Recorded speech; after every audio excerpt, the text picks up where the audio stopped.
Hey crew, what's up? It's Dr. Jared. Welcome back. We're here at Health and Performance Center. We'd recently put out something about nutrition, about, hey, can you outwork a bad diet? Well, Mike Walerius, owner and operator at Genetic Athletic, asked the question, hey, something to the order, can you out diet a bad activity level? So is that vice versa as well? And so we look at this in a couple of different ways. First off, we have to take some things into consideration and say what for the individual we're talking about, because this might vary.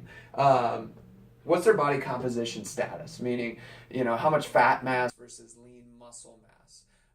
Another thing is, what's their current dietary situation? If it's a great dietary situation or a decent dietary situation versus a really bad one. And we'd say someone who has a lot to gain, let's say it's someone who is pre-diabetic or is obese and kind of looking at a lot of health concerns, who doesn't have that very good diet, we'd say, yeah, on a short-term basis, that person can really benefit or out-diet in ways, gain benefit from changing their diet without making too many changes to their activity level. But they have to be kind of on that side of the spectrum where, yeah, they have a lot of work to do, and in a way, they do have to start there so they don't overwhelm their system with change. It's almost like they have to prep it, detoxify in certain ways so they don't overwhelm their system with inflammation, with stress adaptation, doing both at the same time, because those people can get overwhelmed. They know who they are. People who are trying to get in, do New Year's resolution stuff, and 6 weeks in,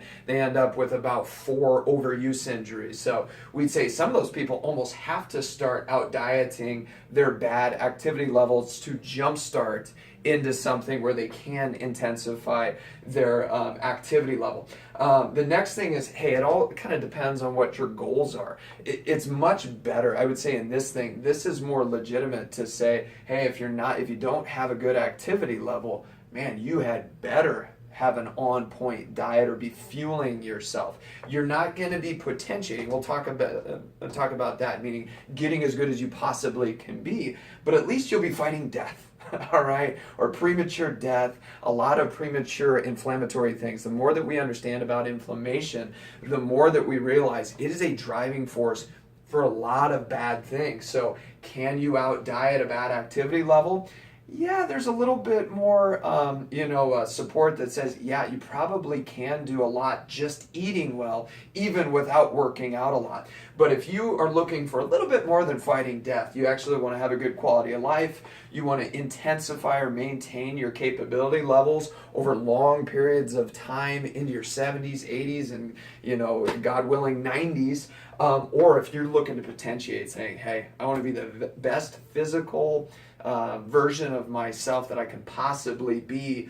No, that just a diet alone will definitely not get you there. We have to, load our systems, find intensity on multiple aspects. Looking at that functional approach or the, classic CrossFit approach, you really need to have that in correlation with your diet. But I would say, which one's more important?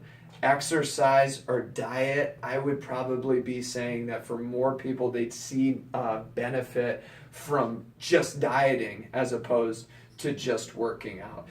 But long term, it's the same thing. If you're eating good, why don't you support that with great exercise? And if you're exercising well, why wouldn't you support that with a great diet? So yeah, it's kind of a fun question, but at the end of the day, do both so you can just kick ass. Good luck.